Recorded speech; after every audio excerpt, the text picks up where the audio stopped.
So you want to learn how to draw 3D graffiti? I've got some tips from the basics all the way up to some perfect shading. Let's go.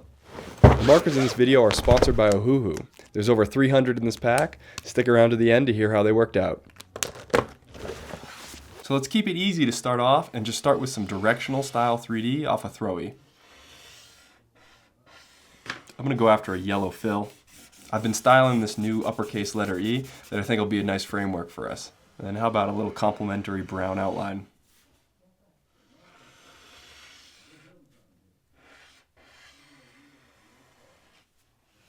So for a basic directional 3D, we're going to draw our line off the edge in the same angle and direction every time over. So I'll just go with the right side here and kind of just draw a straight line out of every intersection or every edge of the letter. And then even intermediate to that, you can draw some to try to show yourself exactly where that edge is going around the letter. And you basically kind of just connect the dots. Something to keep in mind here is you want to also make sure these lines are the same length. So this guy is a little short here. We'll extend that out. And then you're basically just following this contour of the edge of the letter in your 3D as well. So we'll kind of start in here, wrap around, and I'm hitting all the ends of those straight lines that I made. And we can follow that around the bottom here. And then I'm kind of tucking it up into the edge of the letter so it rounds nicely there as well. Same thing up top. We can kind of start on the edge here and round it out. And now you can see we've almost got a nice perspective on it pushing out to the right there. Now let's hit it with a solid fill. And look at that, you got your first 3D throw up. The actual same premise works for piece letters too, so let's give that a go.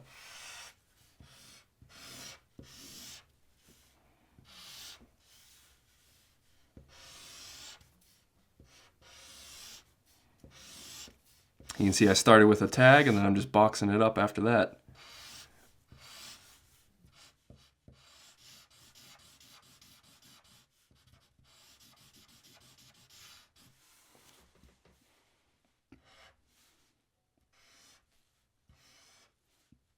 We'll always stick with complementary colors. Let's hit it with a dark blue outline.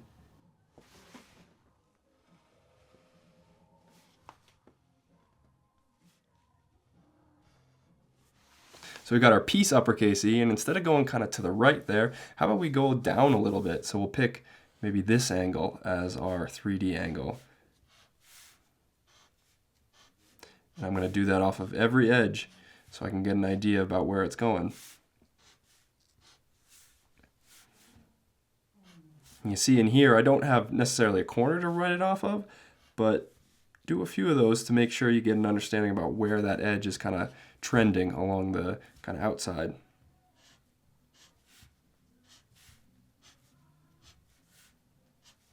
And especially on longer directions like this, it's good to fill it in a few times to make sure you're getting it accurate. We'll actually have one in there. Cool, so now let's just follow the contour. So that line is straight, kind of following that edge. This one goes off to the side like that. So it's pretty much straight down. See, we got our points there, so I'm just gonna kind of run an arc that connects all of them.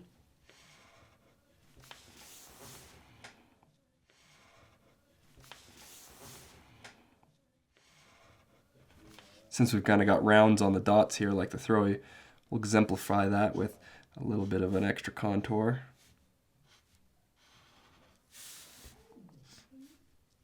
You can see I practice sometimes on the existing outline to make sure I got the same flow going.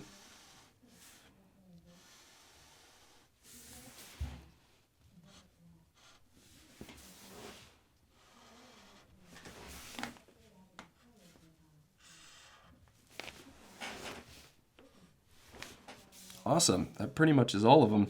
You can see not to get tempted, like it might feel like you want to draw one here, but if you take this angle, it's actually going within the letter, so you don't actually have any 3D right there. So keep that in mind. You might be tempted to come up here, add a bunch of 3D in all these little parts, but most of these, if you're drawing that same angle, it's underneath the letter, so you're not actually going to see it there.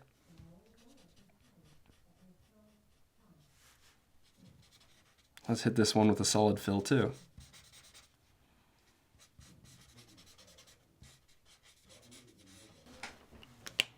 Some of my corners could use some cleanup. Let's give the brush tip a try.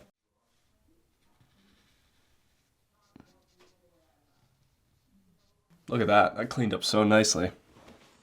So the next 3D style let's go into is a drop shadow 3D.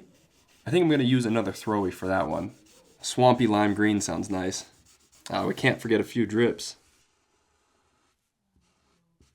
So the idea for a drop shadow 3D is basically you're taking the same exact shape but offsetting it and as if there's like a shadow onto the page behind it. It looks really sweet because it gives extra depth to your piece, and it's also one of the most common ways to make a throwy really pop off the wall. So of course the question is, how do you know what portion to offset and where to put it? I like to start off by thinking of your edge of your letter as like your starting point, and then I like to go down and to the right. And that's a consistent method that it'll actually offset your shadow down and to the right. So basically along this entire line, I'm going to just be picking points and coming down off the letter and off to the right. Down off the letter and off to the right. The intersection where you get corners is also very important to do. So we'll take this point down and to the right, and that is going to be our edge there. Same for here, down and to the right. All these drips will have them too. So you see, as you go down and to the right, some of these are actually starting to go behind the letter here. So you're actually going to get this kind of cool shape that pops in and out of your existing letter. So I'm just going to trace all these down. And you can see here at the bottom of the drip, it's another portion. So I'm going to actually follow the edge, this edge on the left side of the drip here, straight up. And you can see it kind of gives you a cool shape there. And then the same is true for this drip. I'll kind of follow that one up. Let's fill these in so you can get a good look at them.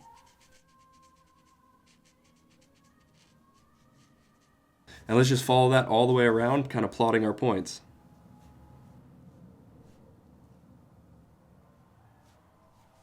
You can see we kind of almost got this shadow forming below our letter.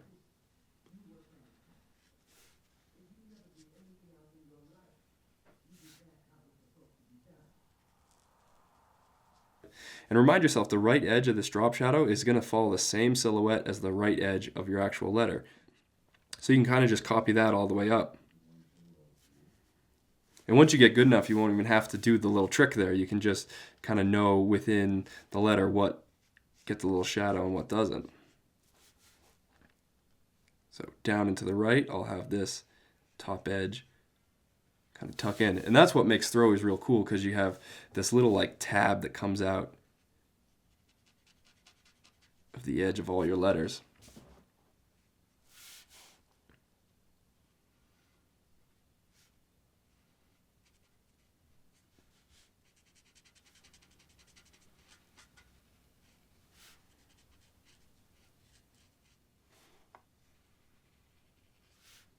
So the drop shadow concept's great for throwies and all. It gives you a nice little offset. It makes it look like the throwies kind of standing up off the wall a little bit.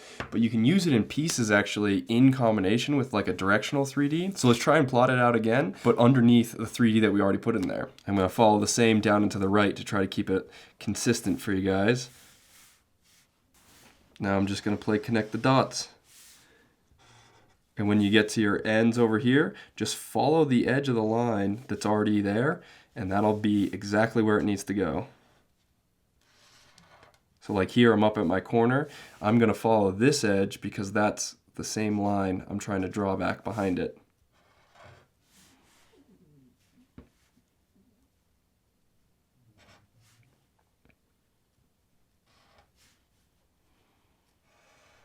Then up here, I'm going to follow this edge because that's the end of the line I'm trying to follow.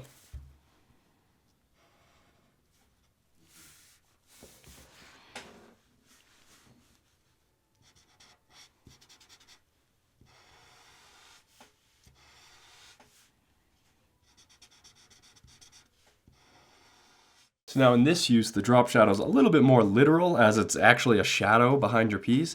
But what you can see there is not only do you have the 3D that's making your letter kind of bigger and prouder, you also have that shadow that's setting it on the page and being able to like pop it off a little bit extra. Whereas with the throwy, it's kind of almost more of part of the letter and part of the 3D at that point. So this is definitely a second level version of it. The next 3D style is called a vanishing point 3D. And this one actually benefits from a little bit more complex of a letter. So I'm going to go after a wild style V.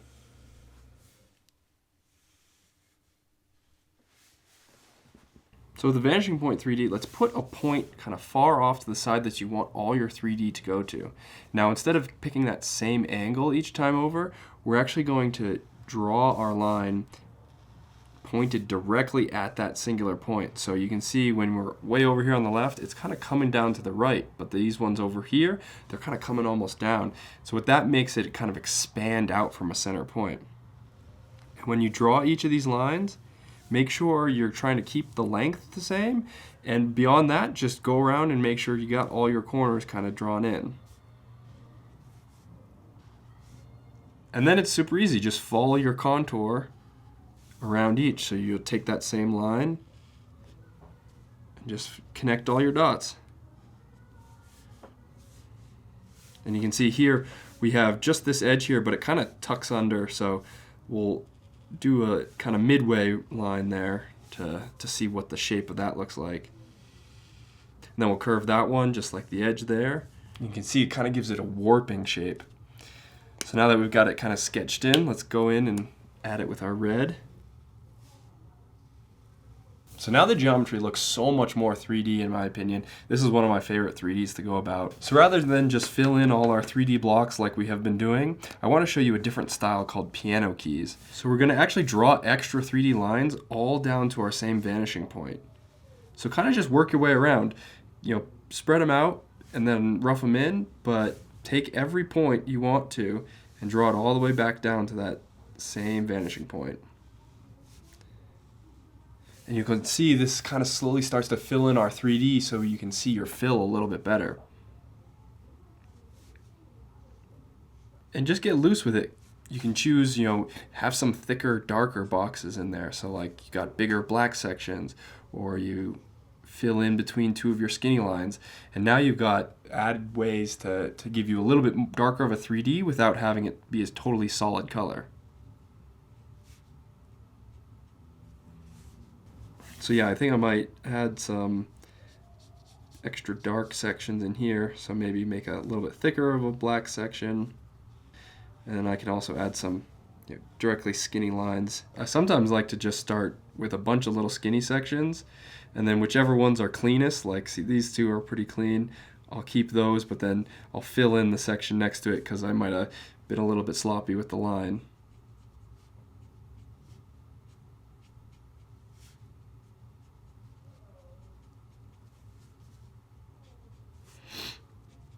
And then too, sometimes sections feel like there's just too much repetition in the same weight, so I'll go in and make sure that I kind of slowly add a little bit darker and darker in there.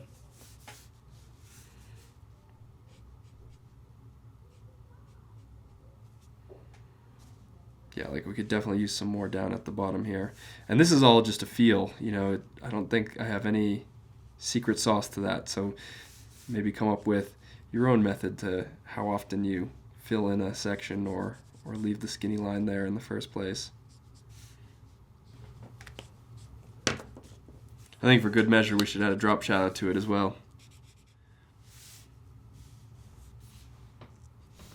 And actually this letter has a bunch of like overlapping sections, so I think underneath all that I'll add a little shadow to the fill section. Kind of anywhere I've got overlap, just to add some extra shading and depth to the little letter here. And actually, as I'm going around, I'm seeing I forgot some 3D over here. Just that little bit of grade makes it pop off the page that much more.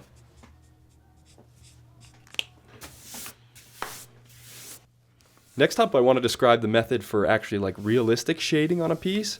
So let me sketch up a full name piece and kind of a wild style and get at it. We have definitely barely scratched the surface in this 320 marker set. Let's see what else Ohuhu has to offer. I'm going to go for a full rainbow piece here and utilize a ton of different blending between the colors. I think that'll put the Ohuhu markers right through their paces. So similar to our vanishing point that we used on this red V, we're going to do a center vanishing point here for the big rainbow piece. Basically, I'll pick a point kind of down here in the center. I'm going to draw all my extremes of the letter and have their 3D go down to that center point. I think I'll just do it in light gray first so we can see what it looks like, and then we can color it according to the fill color as we go. Sweet, so now you can see the 3D vanishing point kind of coming down to the center point here. And now I need to pick out some really dark shades in each of the colors that I used. So maybe that'll be a dark purple. And I think I'll just outline the sections that have a purple fill with a purple, and then we can do the 3D in that same kind of shading as well. Dark green, dark pinky purple.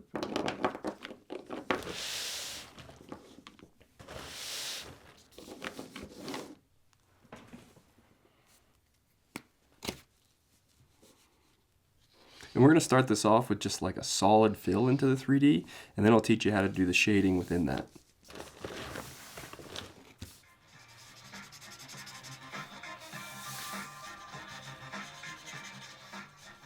Alright, so I finished doing the solid fill in all the 3D sections, but some of these areas actually can have some darker shadows in them to add even more pop off of it. So I think I'll just come around with like a dark gray, and that'll add a little bit of extra contrast without hopefully changing the color too much. So similar with the 3D, we picked like a vanishing point, and that basically has our perspective from up here and you're kind of looking down at the piece. You can choose a light source that's either the same as that or kind of in a different area, but as long as you keep it consistent, it'll add that shadow across the whole piece. I like to kind of pick my light source on the left side so it helps read left to right, and if I also pick my light source to kind of be up and above the piece, everything that you can see underneath in the 3D will have a little bit extra shadow on that. So let's start by filling some of those dark sections that are kind of underneath all the letters.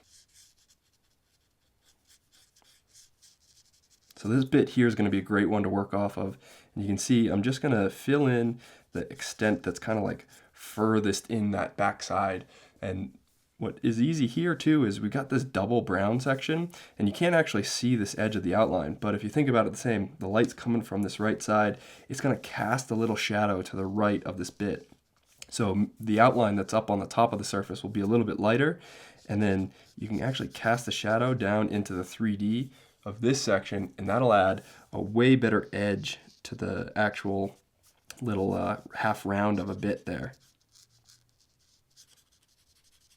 And similarly, this bottom edge here, I'll be darker here and kind of lighten up as I get closer to the actual letter.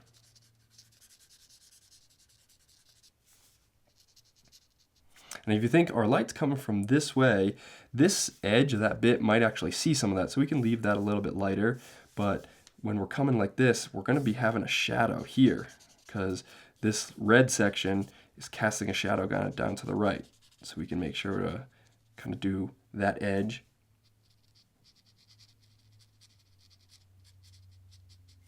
And I'm just kind of sketchy on how to gradient it. And then kind of for the same reason, this right side over here, we're going to be coming in. This is probably all going to be tucked in shadow.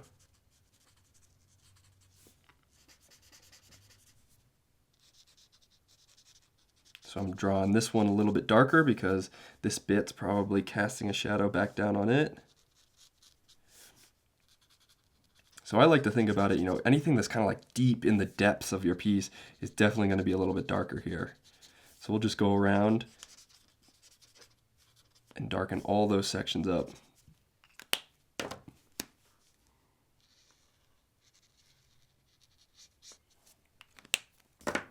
Here, this arrow is coming over top of the edge of that letter E there, so I'll darken that. Make sure that arrow pops off a little bit more. See, everything kind of to the right of my letters are going to have a little bit more shadow to them. Same's true in the brown section here.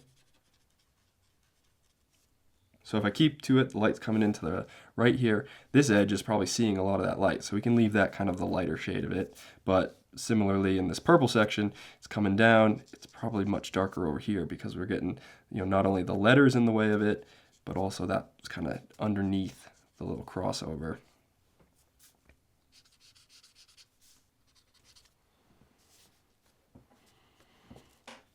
So here in this purple is another good example. So this little edge, if light's coming down here, this is probably almost perfectly like opposite of where a light section would be. So let's make that super dark.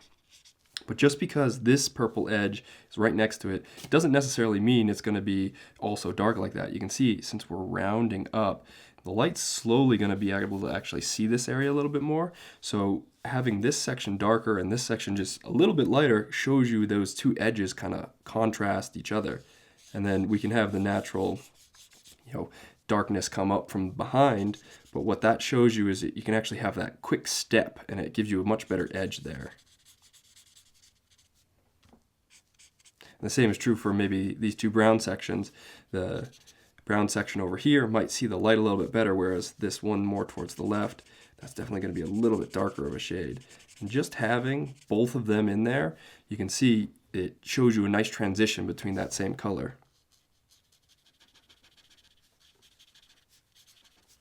Because at some point in that kind of arc, you're going to have the light really be trapped in there. And you see I'm kind of going around where the outline area is. That'll also give you a little bit extra pop, so you're not totally coming up to the right of the edge of the actual fill-in. You can leave some of that original outline there so you can add some more contrast between what's the outline of the letter and then what's the kind of the 3D section. But that's all with taste too, not necessarily a hard, fast rule. But maybe this blue section is a good example. Like the 3D I'll make much darker, but I won't overlap that section of the blue outline to the right.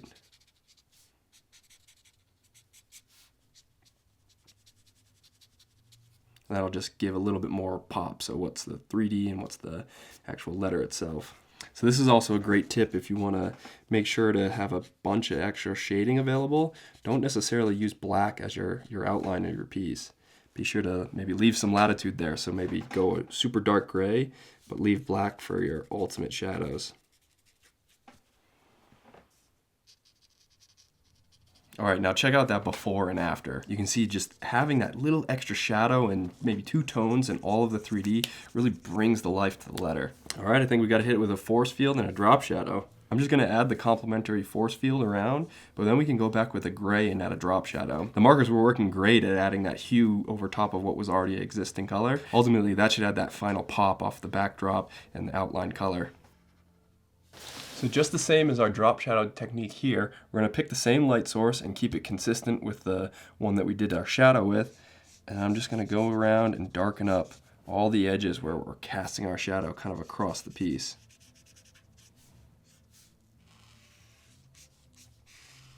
So in this case, it's kind of down and over to the right. And now this won't necessarily be totally aligned with, that 3D, the fact that that went in under the piece. But believe me, if you keep it consistent with kind of down and offset to the right with that same light source as before, it's going to really, really show the piece off the page. And of course, the interior section here, we're going to be adding a bunch into, because at some point or another, the letter is casting a shadow underneath its kind of counterpart. We can even do it, interior to the piece, so anywhere the letters overlap, add a little bit of that drop shadow, kind of the same premise, offset to the right. So everything kind of on that right side edge, or kind of top right, we'll get a teeny tiny shadow. And as you do that, it'll just slowly kind of add, a little bit more oomph to what's on top of what. All right, let's check the total before and total after of the added gray. You can see it just pops it a little bit subtly, not too crazy, but not too subtle. It really just brings it off the page, a little bit extra gray. So if you got the light gray to work with, it's an excellent way to just bring up your piece with the most little subtle. You're not changing the scheme too much, but it's adding that little bit extra reality to it. So I gotta say, it was a ton of fun using the Ohuhu markers. They really did have, plenty of colors to choose from. Come on, with the 320 marker set, I barely even scratched the surface and I did a full rainbow piece. So can't wait to be using that in more pieces. From a solid fill to super tight blends, you're gonna be able to do whatever you want with these, and with all the different colors to pick from. I don't know a single gradient you won't be able to produce. I'll have all the info for their stuff down below. Be sure to check it out. So I definitely recommend trying to follow these in the order that I put them out there. So your directional 3Ds are gonna be a great starting point. Learning that shows you exactly where the 3Ds kind of built up from. And it works for throwies and pieces. And then once you got that down, you can go to that offset drop shadow where you can add some, style to it, or even work it back up into your piece, and you're getting more three-dimensional out of it where it's kind of just a basic premise. And then you can go to your 3D vanishing point where you got an intention to, the shape or the contour that you're making that 3D entity. And then more style comes out of, your piano key selection and whatnot. And before you know it, you'll be shading like realistic 3Ds. And that all comes in nice little stepstones, so you can approach the vanishing point by yourself, and then you can approach the vanishing point with a little bit extra shading and intention there. And before you know it, you'll be making mega pieces just like this. If you have any questions or any sections were unclear, definitely drop a comment down below. Always happy to help out. Best of luck integrating this into your own pieces. That's going to do it for me. Peace.